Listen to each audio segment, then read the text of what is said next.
მოგესალმებით ჩემო მეგობრებო, ჩვენ ვიმყოფებით თბილისი Open Air-ზე, სადაც არის ბევრი ხალხი, ველოდებით პლასებოს გამოსვლას. წინა კვირაში იყო ძალიან რთული პერიოდი ჩვენს ქალაქში, იმიტომ რომ ვეძებდით ვეფხვს, რომელიც დღესაც ვერ ვიპოვეთ.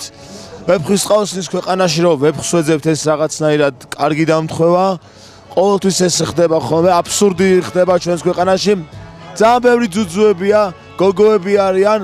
ნარკოტიკები არ არის სასმელი, მაგრამ ამის მიუხედავად ხალხი არ ჩხუბობს, რაც ძალიან მნიშვნელოვანია და ესე იგი რაღაცნაირად შეგვიძლია გავერთოთ, დავლიოთ ისე რომ ერთმანეთი არ ვცემოთ, არ ვხოცოთ.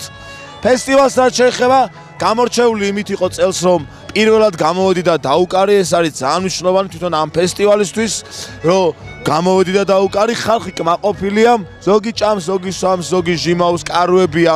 ყველაფერი კარგად და ერთადერთი მზე არ არის, მაგრამ ყველაფერი კარგად იქნება. კიდევ რაც შეეხება ტურისტებს, არიან კონტაქტურები, ჩამოსულები არიან, მიუხედავად იმისა, რომ მე არ ვიცი მათი ენა, ჟესტებით ერთმანეთს ყველაფერს ვაგებიებთ, ისინი იღიმებიან, მეც ვიღიმები, ერთმანეთს თვალს უკრავთ, კოცნით და ასე შემდეგ. ჩვენ ვხედავთ ნიკა კაჩაროვს, რომელიც არის ჩვენს გვერდით, ეს არის ძალიან კარგი ბიჭი. ვის?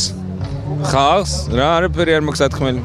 სათქმელი არაფერი არ აქვს ნიკა კაჩაროვს, ის მხოლოდ სიმღერით ამბობს. ჩემი საყვარელი მუსიკოსია და ერთადერთი არაფერი ჩემი საყვარელია, ჩემი ნაშა. ერთმანეთის ნაშები ვართ. დანარჩენი მერე, შემდეგ სერიაში.